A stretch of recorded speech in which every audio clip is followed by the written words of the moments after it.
शुभ संध्या मु लिपुन आपण लिपुन Odia TV channel को बहुत बहुत स्वागत करुच्ची। आज संध्यार कौन टॉप न्यूजेस रही चलतु देखी नवा ता पूर्व समस्त चैनल को सब्सक्राइब कर पाखर ऑल बेल आइकन को दबाई दिंतु कारण जहाँ भी लेटेस्ट इनफॉरमेशन रही सर्वप्रथम देखिपारे।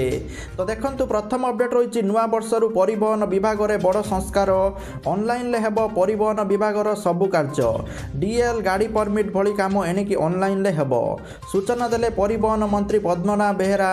एसबु कार्य दलाल भूमिका रोकवा अभियोग होता दलाल भूमिका कमी भी संपूर्ण बंद होइनी तेणु ऑनलाइन माध्यम काम करने निष्पत्ति होइछि। 2 नंबर अपडेट रोचे आज पुणी थे प्रथम रु पंचम श्रेणी खोलिबा नहीं गणशिक्षा मंत्री समीर रंजन दास स्पष्ट करिसंती। पूर्व निर्धारित निष्पत्ति अनुसार प्रथम रु पंचम श्रेणी खोलिबापई गणशिक्षा मंत्री स्पष्ट करिसंती। आसंता 3 तारिख रे ही एही छात्र छात्री स्कूल खोलिबो किंतु समस्त छात्र छात्री को स्कूल पाठपढ़ा बाध्यतामूलक नुहे। जो अभिभावक माने चाहिए से पिला स्कूल को छाड़ी पारिबे। जो छात्र छात्री माने स्कूल को जीवाई इच्छा प्रकाश करिबो नाही सेमाने पूर्व परि ऑनलाइन ले पाठ पढ़ी पारिबे। एथि निमंते स्कूल कैंपस स्वच्छ रखा जाइछि। पिला गहली दूरे रखिबा पई परामर्श देइचंती मंत्री समीर रंजन दास। एथि सहित 2022 रे परीक्षा ठीक समय हेबो बोली सूचना रहउछि। 3 नंबर अपडेट रहउछि भारत रे ओमिक्रॉन मामला बढ़िबारे लागिछि। कोरोना रे नुआ भारिएंट ओमिक्रॉन जो देश में प्रथम मृत्यु मामला सामना को आसी। महाराष्ट्र में प्रथम ओमिक्रॉन आक्रांत मृत्यु होता सूचना मिली। महाराष्ट्र पिंपरीर 52 वर्षीय व्यक्ति मृत्यु होती निकट में हृदघात मृत्यु होता सूचना रही। 4 नंबर अपडेट रही गत 24 घंटा मध्य राज्य में 228 कोरोना आक्रांत चिन्हट होती। एमानक मध्यरु 131 जन संगरोध केन्द्र चिन्हट होता बेले स्थानीय अंचल 97 जन पॉजिटिव चिन्हट होती। एथिभितर 18 वर्षर कम वयस्क 32 जन शिशु एवं किशोर कोरोना पॉजिटिव चिन्हट होती। 5 नंबर अपडेट रही देश में कोरोना संक्रमण बढ़िबारे लागिछि। दैनिक कोरोना संक्रमण आज 15,000 अतिक्रम करिछि। गत 24 घंटा मध्य देश में 16,764 आक्रांत चिन्हट होती। 220 जनकर मृत्यु होता सूचना रही। 6 नंबर अपडेट रही आज कालीजाई मंदिर में साधारण लोकों दर्शन बंद रहिबो। कोरोना संक्रमण राज्य में बढ़ुथिबारु आज 3 दिन दर्शन बंद रहिबो। आज आसंता जानुआरी मास 2 तारिख संध्या 6टा जाए मंदिर में सर्वसाधारण दर्शन बंद रखाजिबो। एने कृष्ण प्रसाद तहसीलदार पक्षर सूचना दि जाइछि। सूचना योग्य कोविड नूतन भारिएंट ओमिक्रॉन ओडिशा रे बढ़िबारे लागिछि। अन्यपटे शीत दिन थिबारु विभिन्न स्थानरू पर्यटक माने भ्रमण सकाशे आसुचंती तेणु एभली परिस्थिति रे संक्रमण बढ़िबार आशंका रहिछि तेणु प्रशासन पक्षर एही पदक्षेप ग्रहण करा जाइछि। 7 नंबर अपडेट रहउछि नुआ वर्ष पूर्व आज 12:30 रे बसिछि राज्य कैबिनेट बैठक।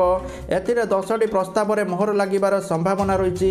प्रधानमंत्री राज्यवासी एवं सरकारी कर्मचारी को किछि नुआ वर्ष भेटी देबार संभावना रही।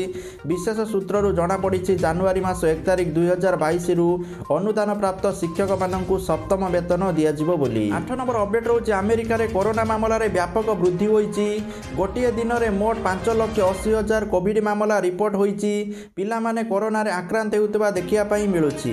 9 नंबर अपडेट रही काया विस्तार करुच्ची ओमिक्रॉन।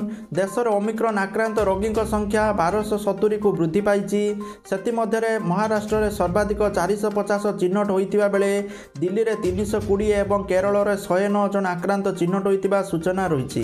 10 नंबर अपडेट रही 2022 मसीहा जानुआरी मास 1 तारिख में देशर चाषी हाथ को आसब मोदी टंका। यही दिन 10 कोटी अधिक हिताधिकारी आकाउंट में 20,000 कोटी अधिक टंका जमा हेब बोली प्रधानमंत्री कार्यालय पक्षर सूचना रही।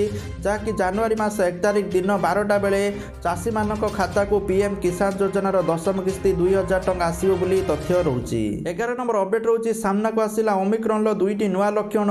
ओमिक्रॉन 2टी नुआ लक्षण है भोक न लगिबा और बांती आसिबा पूर्वर अस्वस्तिकर बोध अनुभव हेबा।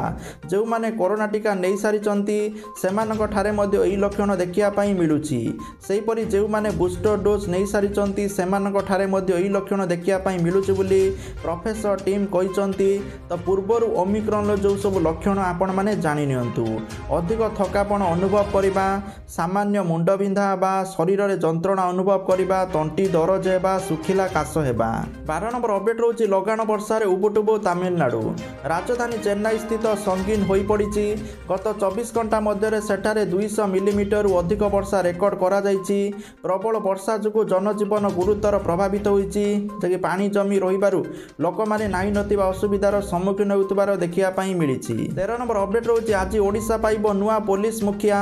ନୂଆ ଡିଜିପି ଭାବେ ଆଜି ଦାୟିତ୍ୱ ନେବେ 1987 ବ୍ୟାଚ୍ର ଆଇପିଏସ୍ ଅଫିସର ସୁନୀଲ ବଂଶଲ। ଅପରାହ୍ନ 4ଟାରେ ଡିଜିପିଙ୍କ କାର୍ଯ୍ୟାଳୟରେ ଦାୟିତ୍ୱ ନେବେ ସୁନୀଲ ବୋଲି ସୂଚନା ରହୁଛି।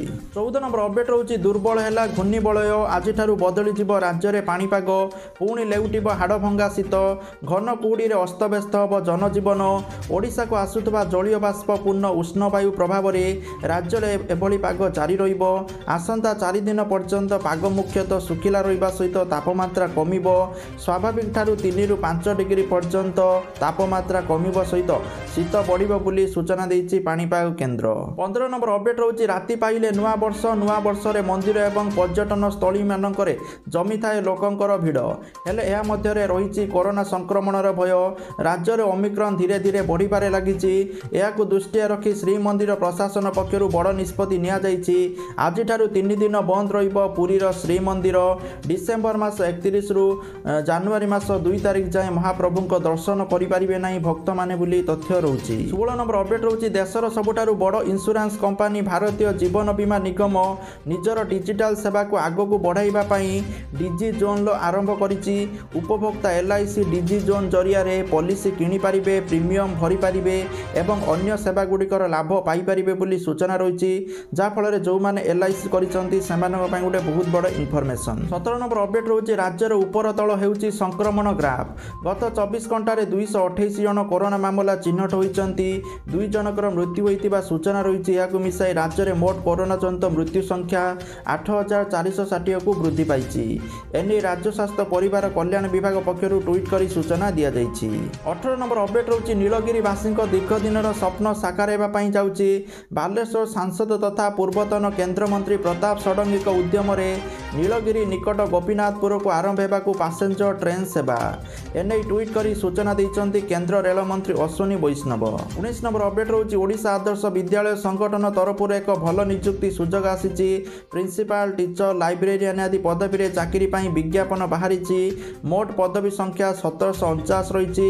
ଅନଲାଇନ୍ ଆବେଦନ ତାରିଖ ଜାନୁଆରୀ ମାସ 6 ତାରିଖରୁ ଆରମ୍ଭ ହେବ।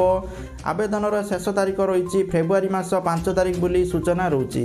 20 ନମ୍ବର ଅପଡେଟ୍ ରହୁଛି ପ୍ରୋଭିଡେଣ୍ଟ ଫଣ୍ଡ ବା PF ଆକାଉଣ୍ଟ ଥିବା ଚାକିରିଆଙ୍କ ପାଇଁ ଆସିଛି ଗୁରୁତ୍ୱପୂର୍ଣ୍ଣ ଖବର। EPFO ନିଜର କର୍ମଚାରୀଙ୍କ ପାଇଁ ଏକ ଆଶ୍ୱସ୍ତିକର ଖବର ଆଣିଛି। ନୋମିନେସନ୍ ମାଧ୍ୟମରେ ନୋମିନି ସାମିଲ କରିବାର ଶେଷ ତାରିଖକୁ ବଢ଼ାଇଛି EPFO। ଏଣିକି PF ଆକାଉଣ୍ଟଧାରୀମାନେ 31 ଡିସେମ୍ବର 2021 ପରେ ବି ନୋମିନେସନ୍ କରିପାରିବେ। 21 ନମ୍ବର ଅପଡେଟ୍ ରହୁଛି ଦେଶରେ ପୁଣି ସଂକ୍ରମଣ ବୃଦ୍ଧି ପାଇବା ପରିପ୍ରେକ୍ଷୀରେ ଭାରତୀୟ ରିଜର୍ଭ ବ୍ୟାଙ୍କ KYC ଅପଡେଟ୍ କରିବାର ଶେଷ ତାରିଖକୁ ପୁଣି ବଢ଼ାଇ ଦେଇଛି।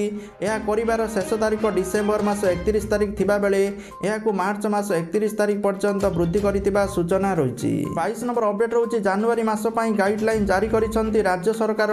ଗାଇଡଲାଇନ୍ ଅନୁସାରେ ପୂର୍ବ ମାସ ଭଳି ସମସ୍ତ ସହରାଞ୍ଚଳରେ ନାଇଟ୍ କର୍ଫ୍ୟୁ ଜାରି ରହିବ। ରାତି 10ଟାରୁ ସକାଳ 5ଟା ପର୍ଯ୍ୟନ୍ତ ସମସ୍ତ ସହରାଞ୍ଚଳରେ ନାଇଟ୍ କର୍ଫ୍ୟୁ ରହିବ।